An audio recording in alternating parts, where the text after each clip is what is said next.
आखिर किस पाप के कारण महिला समय से पहले ही विधवा हो जाती है? आखिर महिला की कौन सी वह गलतियां या यह पाप है जिसकी वजह से उसके पति की मृत्यु समय से पहले ही हो जाती है? भक्तों, बात उस समय की है जब भगवान विष्णु और माता लक्ष्मी क्षीर सागर में शेषनाग की शैया पर विराजमान थे। माता लक्ष्मी के मन में एक सवाल उठा और उन्होंने भगवान विष्णु से पूछा, प्रभु, ऐसा क्या पाप है जिसके कारण कोई महिला, चाहे वह कितनी भी पतिव्रता हो, समय से पहले विधवा हो जाती है?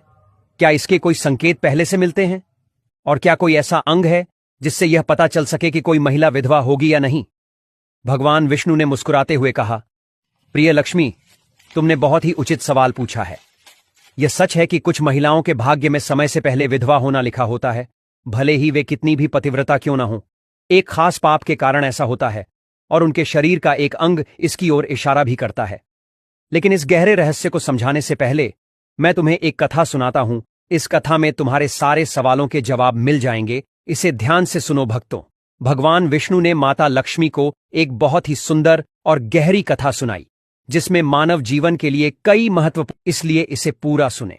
तो चलिए शुरू करते हैं। कथा कुछ इस तरह है। बहुत समय पहले मध्य देश में एक बहुत धनवान सेठ रहता था। उसके एक बेटा और 3 बेटियां थीं। सेठ ने अपनी तीनों बेटियों की शादी अच्छे और धनवान घरानों में कर दी थी, लेकिन इनमें से एक बेटी का भाग्य कुछ और ही था। उसकी शादी को कुछ ही साल हुए थे कि वह विधवा हो गई। उसका नाम था सावित्री।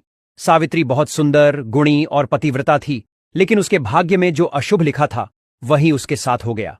वह गहरे दुख में डूब गई और अपना जीवन दुखी मन से बिताने लगी।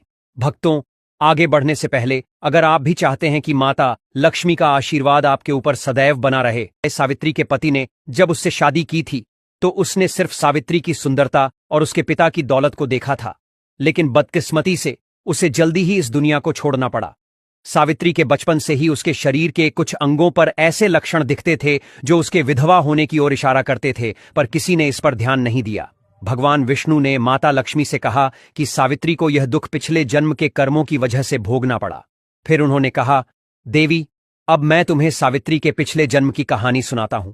इसे ध्यान से सुनो। पिछले जन्म में सावित्री का जन्म एक ब्राह्मण के घर हुआ था और उसका नाम था गायत्री।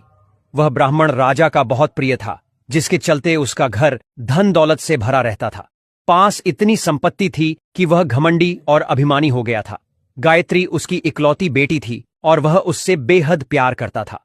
गायत्री बहुत सुंदर थी, लेकिन पिता के लाड़ प्यार ने उसे बिगाड़ दिया था। पिता उसकी हर ख्वाहिश पूरी करता था और उसे कभी किसी चीज की कमी नहीं हुई। गायत्री ने अपने जीवन में कभी दुख नहीं देखा था और उसे अपनी सुंदर